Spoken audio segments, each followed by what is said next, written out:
So far, the low-end estimates that I've seen 1 week after the draft started are that 300,000 Russian men, primarily in their 20s, have fled the country so far.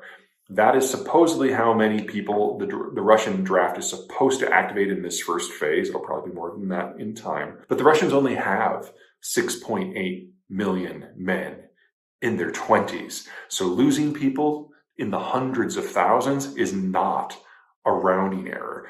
You need a lot more numbers than you would normally, and 6.8 million just isn't probably enough.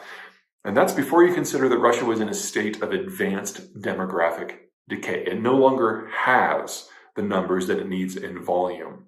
Still, Russia's war to lose. They may not have the numbers they've had relative to their foes in the past, but they still have more than enough. But if they continue to underperform, not only are they looking to lose this war, but this will absolutely be the last conventional war they fight because they simply don't have a replacement generation being built.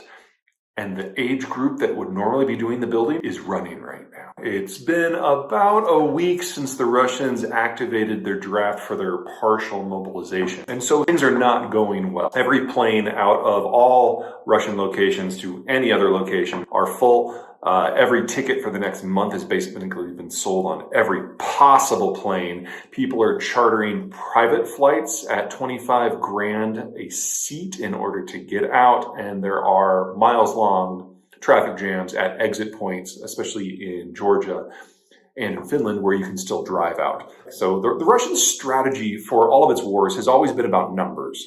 The Russian core territories are very, very poor, not in resources necessarily, but the weather is awful. So if you're talking agricultural output per acre, it's among the lowest of the major agricultural producers. And that means that the strategy the Russians have to use is not necessarily for high value added equipment in order to prosecute their wars, but instead for just mass numbers, human wave tactics, subjecting their foes just wave after wave after wave of poorly skilled, poorly trained, poorly equipped soldiers until the numbers win the day. Now, the Industrial Revolution changed the math of this somewhat, because once you get to the Industrial Revolution, things like steel and railroads and machine guns, movement becomes easier and faster. You can deliver damage at range, and so you can become a little bit more precise.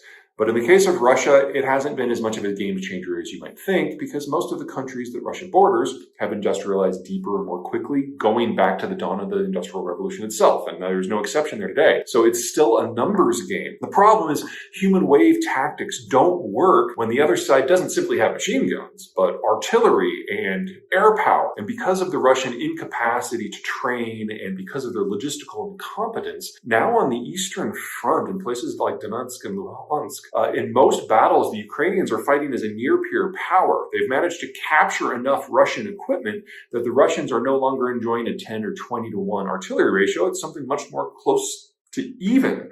So we've already had some reports that some of the draftees have gotten 1 day of instruction and then were shipped off to the front and have already charged into the Ukrainian lines and gotten massacred almost to a man. How reliable those reports are at this point, it's a war zone and it's Russia, so we really don't know, but it does kind of fit the historical pattern. Second, there's another aspect to the revolution and how it has empowered the individual. It's not just about tanks, it's about passenger cars. People are a little bit harder to corral in the industrial age than they were in the pre-industrial age. So when you want to go and draft someone, and if you've got a car and you don't want to go into the army, especially if you're just going to be used as cannon fodder, you run. And so we've got those traffic jams at the border. And even if you're just in your car going from city to city, it makes it a little bit more difficult for the Russian authorities to find you. So far, the low-end estimates that I've seen 1 week after the draft started are that 300,000 Russian men, primarily in their 20s, have fled the country so far.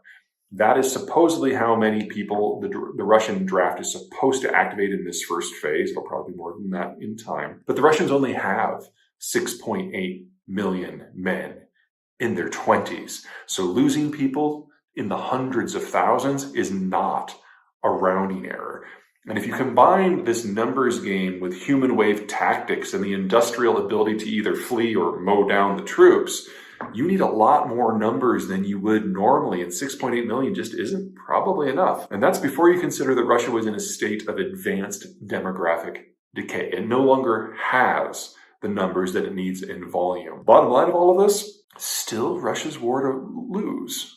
They've May not have the numbers they've had relative to their foes in the past, but they still have more than enough. But if they continue to underperform, not only are they looking to lose this war, but this will absolutely be the last conventional war they fight because they simply don't have a replacement generation being built. And the age group that would normally be doing the building is running right now. I think we've had a pretty good idea of how Vladimir Putin thinks going back all the way to the very beginning. I mean, this is a guy whose his first action as prime minister was to triple down on the war in Chechnya.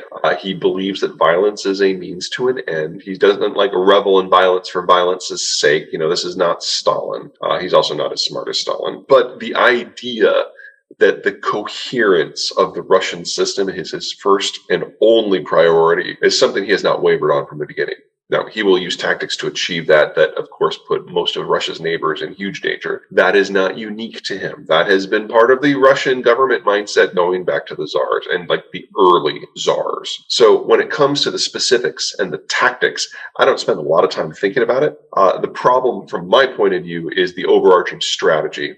Because while he has not isolated himself to the degree that Xi in China has, he really only has 6 people who have access to him anymore. And 3 of them, Medvedev and Shoigu, are utterly incompetent. That only leaves 3 people. Igor Sechin, who is the chairman of Rosneft, who is, energy and influence. Patrushev, who is the ideologue. And, the finance minister. That's it. So there's no one in the security services, except for Patrushev indirectly, who can have an open, honest conversation with him. He has become, in many ways, a little bit like Donald Trump in that he insists that his people lie to him. And so even if he is brilliant, and even if he never makes a mistake, he's not getting the full suite of tools that are necessary to run this war. You would expect, if he comes to that conclusion, that there would be a purge at the top and at a minimum a significant rearrangement of personnel. We've not seen that. I don't think de-escalation is in the cards anytime soon.